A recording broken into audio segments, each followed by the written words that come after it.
Real Housewives of Potomac Season 10 Episode 4 Recap. All shade, no filter. Grab your passport and leave your camouflage at home. The Real Housewives of Potomac Season 10 continued this week with a cast trip to Nevis, and it was full of shade, shenanigans, and a teeny bit of customs drama. In the Real Housewives of Potomac Season 10 Episode 4 Tropic Like It's Hot, the ladies tried to move past last week's chin check drama, but Angel still found herself on the receiving end of some controversy. At this point, she and Stacey are just taking turns bouncing around in the hot seat. Stacey throws it right back, but Angel? That's a different story. If she doesn't start showing a backbone soon, we're not sure if this woman can survive an entire season. What happened on Real Housewives of Potomac Season 10 Episode 4? In Episode 4, the ladies continued their adventure to Preakness for Black-Eyed Susan Day. They just narrowly avoided arguing in front of the First Lady of Maryland, whom Wendy claimed personally invited her. Then, the cast kicked off their cast trip to Nevis, where Angel found herself in another sticky situation with the ladies. Can she talk her way out of this one, or did she get chin-checked again? At the end of Episode 3, the ladies were taking a bus ride to Preakness, fresh off the chin-check conversation at Kiarna's condo. You'd think the drama would have died down after brunch, but Kiarna spent the entire trip making digs at Stacey and Wendy. She was on one. Although Wendy made a big to-do about the First Lady of Maryland handpicking her to come to the Black-Eyed Susan Day, they ended up having a millisecond of an interaction, and she refused to even appear on camera. That's a rare win for Kiarna. What wasn't a win for Kiarna was the conversation she had with Jassi, who popped up at Preakness to say hello to the ladies. Immediately, Kiarna confronted her about something Wendy supposedly told her. Just like most of Kiarna's drama this season, it's hard to follow because she's mad about something that happened off camera. Nonetheless, the ladies got into a nasty little back and forth at the racetrack, with Jassi throwing shade at Greg and Kiarna poking fun at Jassi's baby mama drama. I know you're going through a lot with Greg, Jassi said.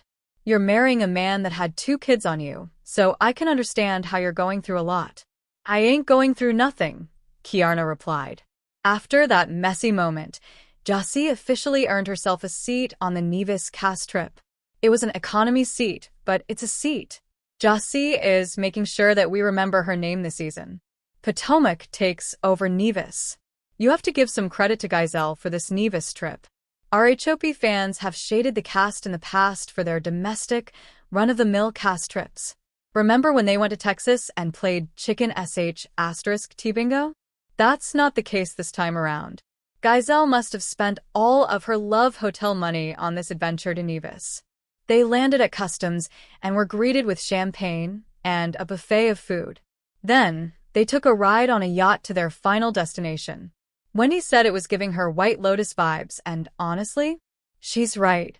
However, when you've got 9 reality stars traveling internationally, there are going to be some bumps. Angel missed the memo that camouflage isn't allowed in Nevis, so she had to scramble to squeeze her bag into Tia's. Jassi rode in the very back of the plane, so everyone had to wait for her. Then, she and Kiarna got into another back and forth during the yacht ride to the Four Seasons. How exhausting. Things got dicey when Gizelle told the ladies that Kiarna and Angel didn't want Jassi to come on the trip. Angel tried to deny it, even though she said it on camera. However, the reveal set up Jassi and Kiarna for round 2 of their verbal sparring. I'm not phony and I don't like to be fake, Kiarna began before Jassi interjected. If you're not fake and phony, then what did you say about Wendy? Oop. Apparently, Kiarna was talking about Wendy to Kiarna 6 whole months ago, solidifying for Wendy that Kiarna's beef with her is indeed one-sided. Angel's selfie causes a stir. Of course, we've seen plenty of housewives face-tune their pictures into oblivion. It's not new, but this might be the first time it's actually led to an argument on the show.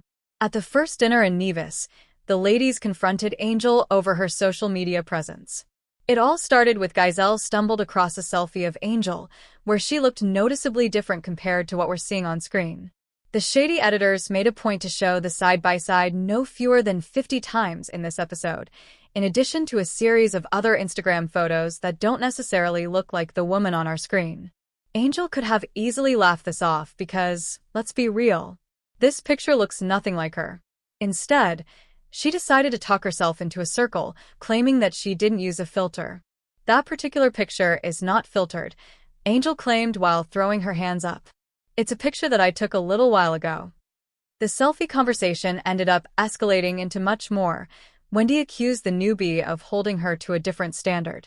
She caught so much smoke at the Black-Eyed Susan brunch for moving the chin check conversation long, but when Giselle embarrasses her with a selfie, there's nothing. On top of the selfie drama, the ladies have been pressing Angel to come out of her shell. She says that the women just need to approach her, and she'll open right up. Then things like this happen, and the waters get muddied. Angel's 20-year-old friendship with Kiarna also seems to be holding her back. How can the ladies get to know her if she's sitting under Kiarna's wing, getting chin-checked, and uploading selfies that look nothing like her? Stacy is still on the outs with the group. Although the ladies have stopped hounding Stacy about the TJ contract, the murky divorce timeline, and her questionable breath, the former QVC host is still not fully getting a warm welcome into this group. For example, when they arrived at Nevis, Giselle gave every single girl a customized, embroidered bathrobe and a sweet personalized note to welcome them on the trip. Stacy got a plain bathrobe and a blank note card. Shade. Stacy has rolled with the punches, but at the first dinner in Nevis, she decided to get some revenge on Giselle. Armed with a screenshot of Giselle on a date with an NFL player, Stacy tried to call out the Rapo G for not being forthcoming about her personal life. It's beyond me that you hold this standard for me, that I have to show who I am and I have to be accountable, Stacy began. You guys are always talking about my relationship. Why don't we talk about yours, Giselle? You have a whole man. Of course, in typical Giselle fashion, she brushed it off like it was nothing. Is there more to this story? Probably. Are we expecting Giselle to be forthcoming about her life after 10 years of not doing so? Not really. Giselle is a pro at this, so she managed to wiggle her way out of giving up the tea on this NFL player.